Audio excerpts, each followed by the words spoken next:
The biggest myth about cost controls is that they're an efficiency mechanism, not a scale mechanism. If you actually want scale, you shouldn't use cost controls. You should use auto bidding. I think that's totally, completely, totally wrong. Right. That, to me, is the kind of thing I look at and go like, eliminate, let me just like reduce some anxiety in your life, media buyer watching or listening to this. Instead of doing that, double the budget with a cost control, literally double it or triple it or quadruple it. Hey everyone, welcome back to our channel. Today we have a very special guest. He needs no introduction, but we have Andrew Ferris joining us today to discuss a very specific topic. Andrew Ferris has been growing e-commerce brand since 2014, has been everything from a media buyer, head of growth strategy at Common Thread Collective, and CEO of 4x400 and general DTC aggregator. Andrew, thanks so much for being willing to join me today. My pleasure. Always glad to be with the good people at CDC. Yeah, of course. I kind of want to set the ground for what our main conversation is today. I wanted to discuss the broad question at hand, which is what is the main difference between scaling a $1 million a year e-commerce brand versus a brand that makes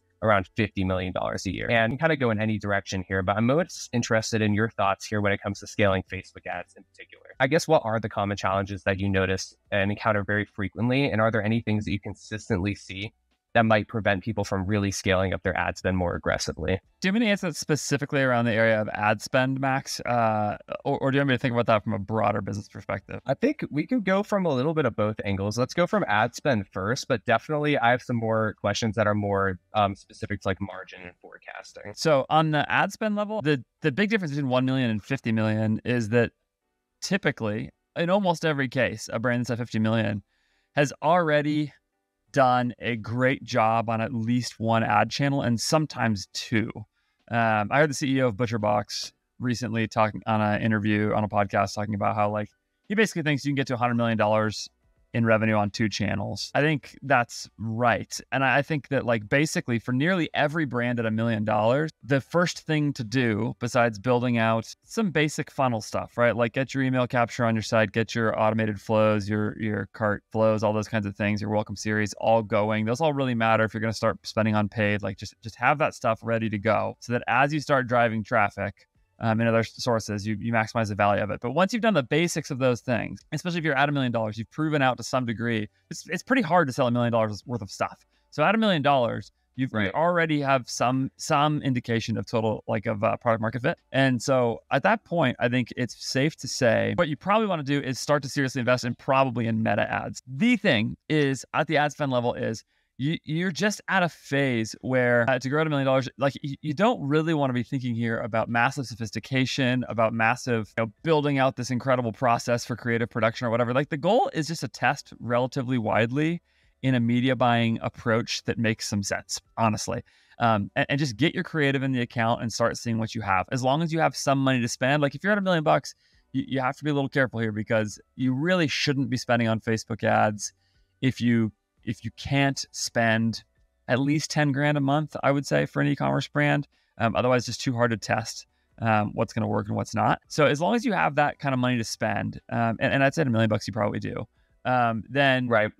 As long as you're not super, super high AOV there, I would say, if your AOV is under $300, then you probably are okay. At that stage, it's just all about getting good quality creative into the account as soon as possible and making sure that you don't blow a bunch of money in the process. At $50 million, now you're talking about sophistication. Now you're talking about, you've probably already done the basics of that channel. Now it's about building an operational process to glean learnings, keep producing creative, have a team built on this thing, go to that output, thinking about what your channel mix is. And I think the big temptation for a brand at $50 million is to actually start diversifying too fast still, when you actually may still be at a point where the next best dollar you can spend is on Facebook and maybe Google. And so at that point, I would say just before you go get crazy and go start trying to crack YouTube and TikTok and all that kind of stuff, really consider whether or not your processes and your media buying and your creative production are all built in a way where you're really maximizing that channel. If not, then you should keep digging in there. It's possible that you keep spending there. Those are all really, really good points, especially that one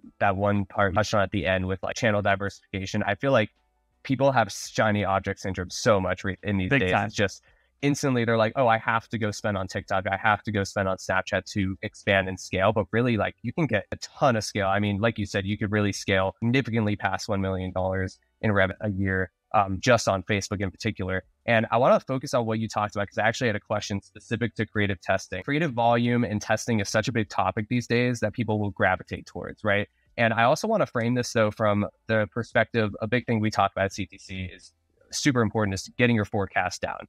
And how do you think about creative testing and volume from a forecasting standpoint? You start to think about this differently as you scale, and does your forecast change in any significant ways? How do you keep things fresh and have a consistent stream of new ad concepts coming, especially as you get into like these really high? So again, like I would say, if you're at $50 million in revenue, you know, and you're there, you have probably the ability to spend a little additional on OpEx in a way that can actually produce like a well-running, operationally efficient machine of creative testing. And then I would be building a budget there basically relative to whatever your spend is at that point. And there's a few ways to do this. It's really hard to give one sort of true heuristic about how much you need to be spending on creative. You can look at a historical average here pretty quickly. If you can figure out how many creatives you've run in the last year and how much spend that's produced, you have some kind of a way to estimate how much creative you need per dollar you spend, right? Like it's just like, right. I mean, just to make the math really simple, like if you spent $1 million on 100 pieces of creative, then you know that you're getting, what is that, $10,000 out of each ad? Did I just do that math right? Right. So yeah. So then if you want to spend another $10,000, you need one more creative. That's like a simple way of approaching it. And I think it's a perfectly reasonable way to approach that problem. And then that way, if you can tie that to a forecast, it's like, okay, if we want to take our $1 million spend to $3 million,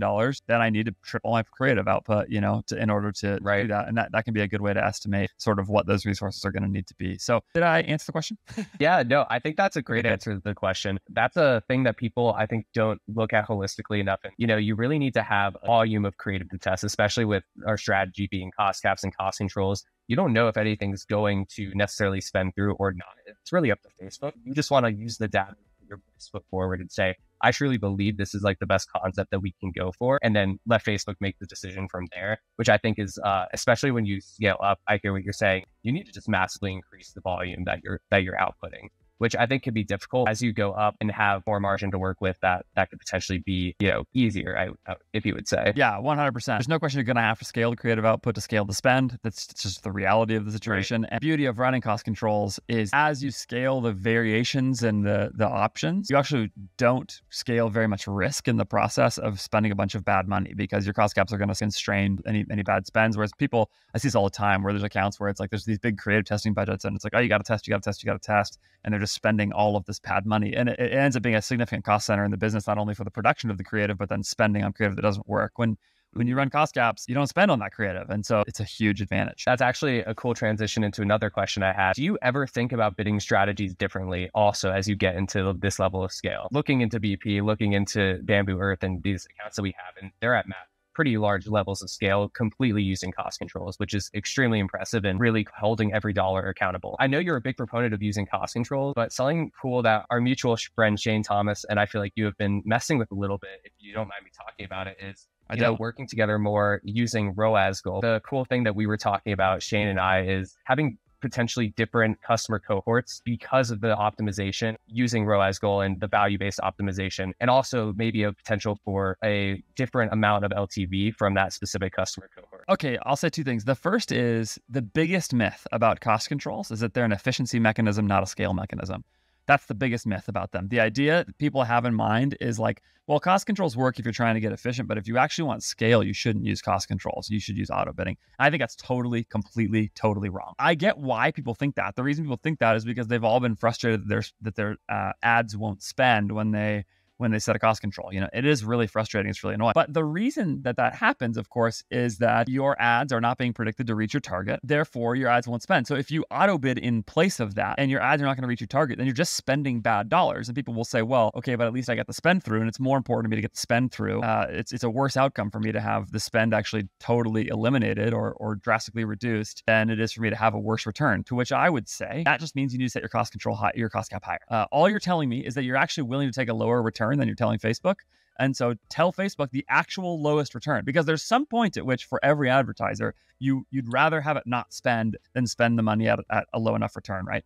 For most advertisers, definitely. If I told you you can get through your $10,000 a day spend, but it's going to be at a 0.1 ROAS, you would say, no, I would rather not spend the money. Both are bad outcomes, but I'd rather not spend the money, right? In that case, that's fine. Then whatever that true threshold is, that's where you want to set your cap in that case, especially if if there's a constraint on the spend. So that's the biggest thing. On the other hand, what I would say is cost controls make it easier, not harder to scale. And that is because you can drastically ratchet up your budgets without worrying about what the outcome will be when you run cost caps. What I mean is every advertiser who's ever run auto bid knows the feeling of taking a budget that's at $1,000 a day for something and going like, oh, it's performing great, but what will it do if I tick the budget up to $1,200 a day, and you hear the rule like, oh, go up 19% per day or something like that. There's all these kinds of things from some piece of meta advice somewhere in the past. Right. That to me is the kind of thing I look at and go like, eliminate, let me just like reduce some anxiety in your life, media buyer watching or listening to this. Instead of doing that, double the budget with the cost control, literally double it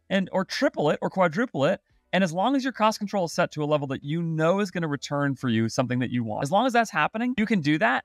And Facebook will only spend the amount of your budget that you want to. And this is why it's such an aid to scaling an account, because it actually turns out that sometimes you can spend 4x the budget that you think, especially when you have like moments like holidays or weekends or something like that, where there's an increase in daily active users on Facebook and there's more auctions to win. By giving the budget more room to spend, you can ramp. So like we did this for the account that you mentioned a little while ago, where it was like day over day, the spend went from like $10,000 to $75,000. And it was during a sale. And it's because, it's really, really hard to actually ramp your spend that much confidently. But if you're running cost controls, you can. You just ratchet your budget up and you watch what happens and you monitor the return during the day. Don't be an idiot. Just like, don't 10x your budget and then go walk away and not look at it all day. Go look at it, make sure nothing broke. So for me, as accounts get bigger, it helps there. The other way it helps, this is another sneaky thing about cost controls, is that by reducing the amount of decisions a media buyer has to make in the account, you reduce complexity and you reduce the opportunity for mistakes. And this is another thing I see all the time.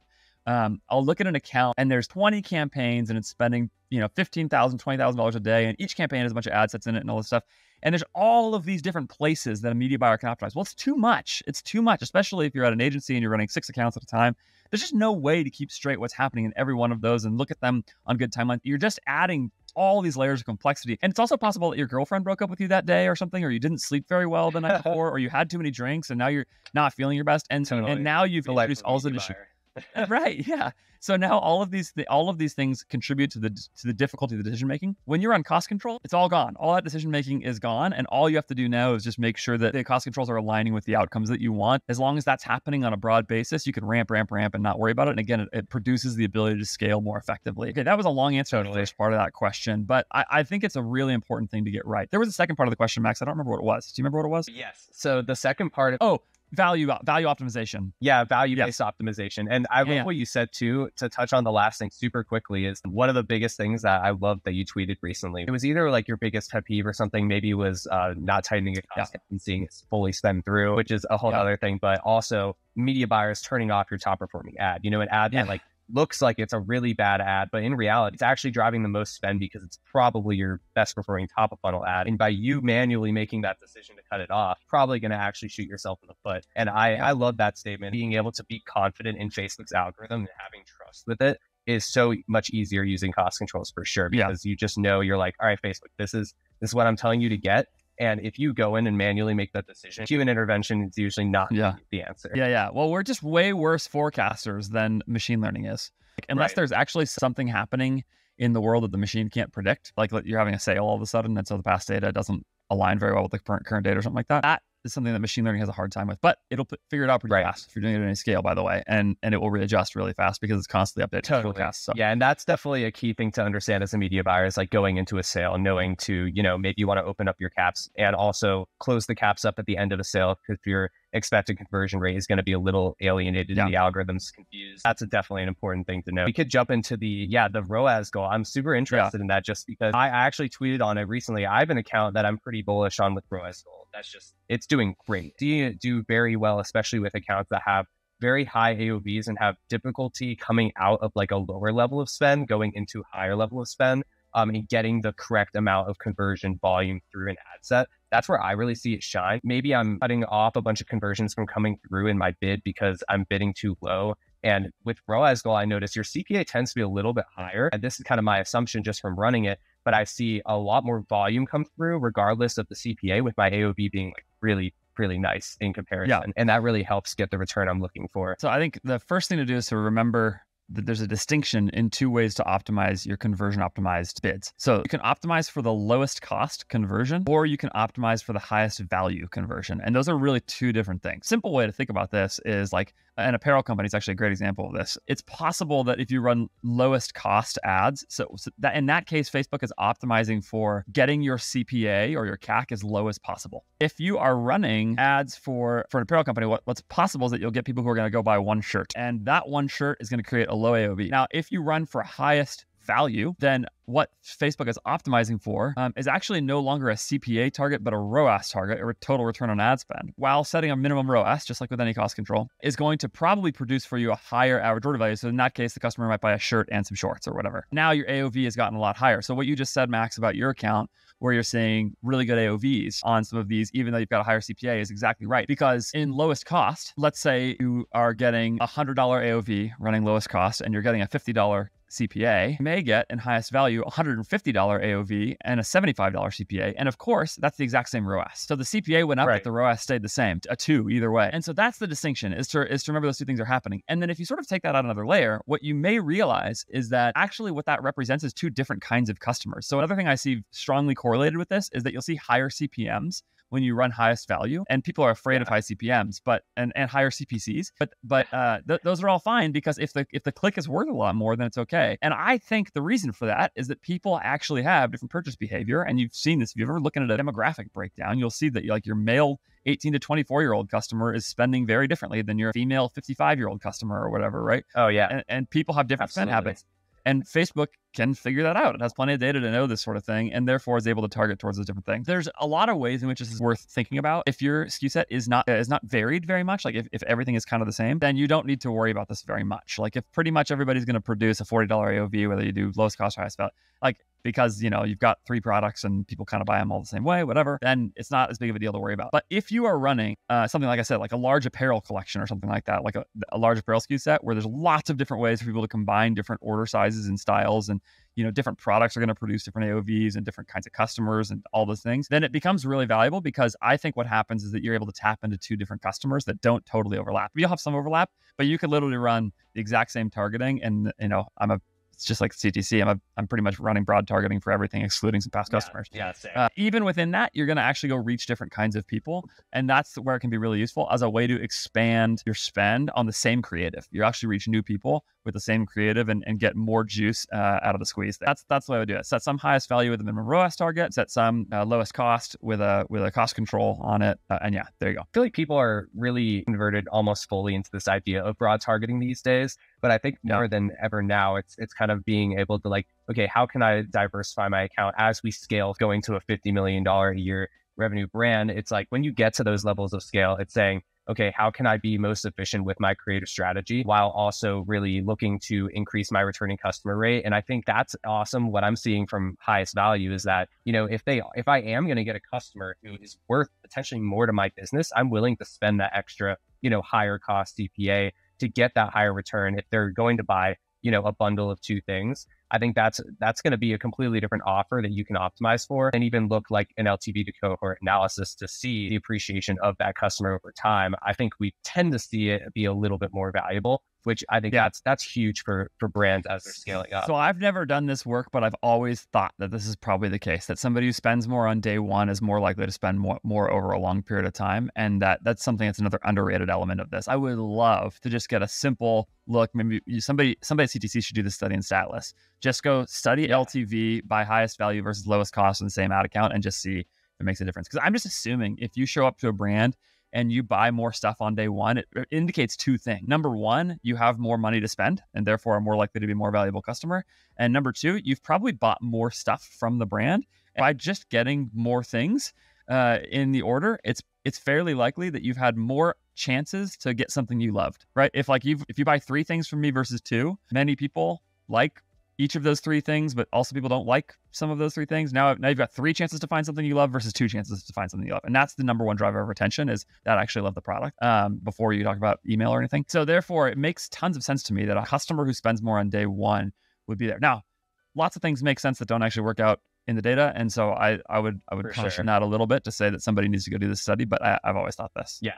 Yeah, this is a total assumption for anyone watching. I'm actually very interested in looking into that data too. Shane and I have been talking about it. I think we've got enough accounts running. Maybe at this point we could start to break out some data there. So I think another topic I wanted to ask you about, we can open a can of worms here, but is attribution. So I've heard you mention before on a podcast that you don't think brands really need an attribution tool at all until they're spending at least $30 million in revenue.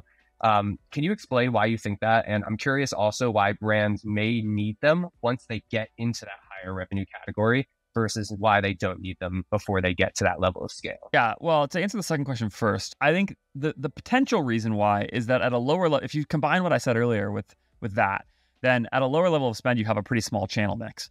And therefore, there just are not very many levers that can affect your revenue. And the simple way to measure the performance of your ad spend is by looking at your actual new customer revenue. And if that's the main thing that your ad spend is driving, then just go look at the new customer revenue. I just don't see a reason to get a tool, particularly when people want to use the tool to figure out sort of where to allocate more spend. If it's like, which channel should you go to? People will think about their tool that way. And I just go check your new customer revenue. And if you take that and combine with what I said earlier, which is that you probably shouldn't diversify your ad spend. I actually haven't. I'm just realizing maybe my podcast is more negative than I've realized. But I've done two episodes. One called you don't need an attribution tool, and another one called Don't diversify your ad spend. And those two go hand in hand. If you're not diversifying your ad spend at an early phase, and then you definitely don't need an attribution tool. And also, if you're running cost caps and you believe in Facebook's machine learning, you also don't need an attribution tool to go sort through which ad is actually performing best, which is another argument people make in favor of attribution tools. Well, how do I know which creative to allocate more spend to? And my answer is I never look at it that way, ever. I let the cost control do that work for me. I don't make decisions about where to allocate spend. Facebook does. So that's the reason I don't think you need it. The potential reason you would want one later is to try to untangle your actual media mix to some degree to where you would want to say, is there value in me allocating more dollars towards one ad channel than another or something like that? I am skeptical of this need as well. I actually still think when you listen, it's interesting. Like I mentioned that ButcherBox interview earlier, that ButcherBox is $600 million company, D2C company, $600 million. And he says on there, don't bother with attribution, just measure it's a waste of time. Just measure your total new customer revenue against your ad spend, mark things that way, allocate in a broad swath like that. Some of it's going to be right, some of it's going to be wrong. And then check your channel metrics. Because the other thing people are very nervous about is the idea that any given ad channel is Facebook's going to tell you're making a ton of money here. And that's just because they want you to spend more. And I just think that's wrong. I think Facebook is actually trying to tell you what's accurate so that you can trust it. And therefore you give it more money based on your trust. It's just too easy of a problem for somebody to solve, basically. Because again, if you just look at your new customer revenue, it's really obvious what's going on. And then you can play it all sort of conservatively against your Google Analytics metrics and just make sure that you're good there. But yeah, I would just say there's a secret benefit of all of this too, which is that if you actually start doing this way and all you care about is your new customer revenue against your ad spend, suddenly you will be tied deeply to your new customer revenue and your returning customer revenue as two separate things and two separate problems to solve. And you'll have your finger on the pulse of those all the time, which will be very good for your business because you'll start thinking about how do I win in those two areas. And that's step number one to good thinking. I actually just did an episode about this as well, called "There's No Such Thing as Revenue," and it's basically the same idea that there's new customer revenue and there's returning customer revenue. But if you just look at blended revenue, it's not going to help that much. So go look at new customer revenue. Measure that, and if you start measuring your ad performance against that, you'll start figuring out and start moving your levers. Okay, less Facebook, less Google, less influencer spend, whatever. As you start adjusting those, you'll see it show up in the revenue. It will not be a perfect science. It never will be. Release yourself, free yourself from the need to make it perfect. There will be wasted dollars here and there, but as long as the aggregate works out in that way, as long as you're being smart about the channel metrics, you'll be in good shape.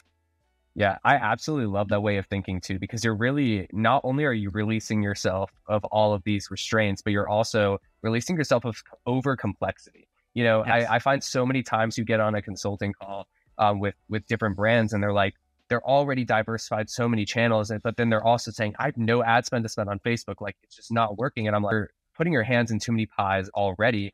And you have an attribution tool and you don't know how to actually make a decision in your account based on that attribution tool because they don't even correlate. Maybe you're not even using the correct attribution model. Well, you're using 7-day click. This is the other thing, Max. The attribution tools are not right. This is the thing underneath the surface of all of this. I don't see a good reason to believe from any evidence anybody has ever showed me. I mean, literally, I've never seen the evidence that the attribution tool is actually as accurate as it purports to be. And if that's not the case, there are so many problems here. So you mentioned one of the problems already, right? Which is that it's a time suck. So there is a major cost to your time. Yes. What if instead you redirected that time towards actually just like creating better creative or like optimizing that channel more instead of going and trying to untangle the mess. Okay. That's number one. But there's another problem, which is that if the attribution channel isn't truly trustworthy, not only does it like fail to meet its basic promise, but further, it fails in a way that actually is harder for you to break from. So people will see the attribution tool and say, it's telling me that it's a 2 ROAS. And even if that ROAS is demonstrably wrong, just by having the number in the dashboard, you will respond to it, especially when that number comes backed by being a source of truth that you're supposed to trust. Right. So it actually gives you confidence in the wrong direction. It's almost like if you lived in California, like I do, and you thought like, oh, I'm 100% confident that there will never be an earthquake because I have this information that tells me there'll never be an earthquake, so I don't need to worry about it. And it was like, it was Caltech. It was Caltech telling you, don't worry. Our seismology department says there's never going to be an earthquake, right? The best, smartest scientists in the world or whatever, right? If that level of authority is telling you something like that and it's wrong, it's actually a much bigger problem than just being broadly aware and being prepared, because now your trust exists and it exists in the wrong direction. And that's what I think some of the attribution tools do. There's not only trust and it's not only wrong, it's actually sending your trust in the wrong direction. And that can create very big problems for brands. I watch it happen all the time. I've seen so many accounts where trying to get them to turn off the attribution tool and spend where they're actually generating more dollars. Like if they'd done that earlier and never gotten the attribution tool, they would have made a bunch more money. Everything you just said is great. And I love that analogy, honestly, to the seismology department. I mean, it's so true. It's trying to measure something that Facebook can't even see. Facebook can't make optimization decisions off of attribution tools. And I think that's the main thing for me. I always come back to of the difficulty there. I'm interested in your thoughts. One last question is on MTA tools. I find that particularly those like underserved Facebook, and this is a really interesting part of the attribution conversation, is like understanding what channels are.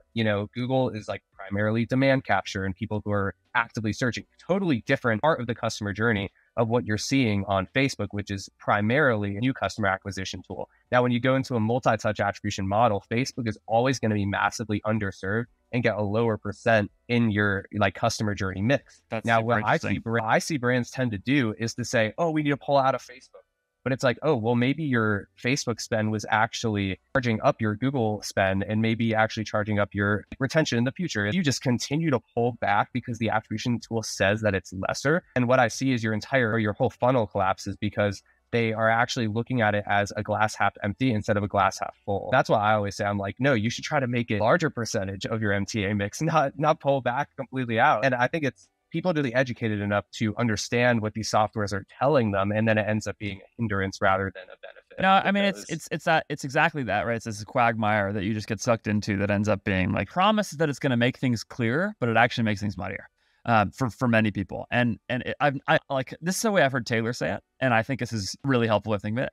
I am yet to see a brand for whom I'm yet to see financial metrics get meaningfully better for a brand that you can attribute clearly to a tool. That's the promise. The promise is that they're going to help you allocate their ad spend so that you waste less on ads that are less useful and spend more on ads that are more useful. And so that should show up in your bottom line. I am yet to see the brand that can really show me that promise was realized. Well, I think that's a great place to stop off, unless you add any other thoughts. But being condescending. No, yeah, it's a thing.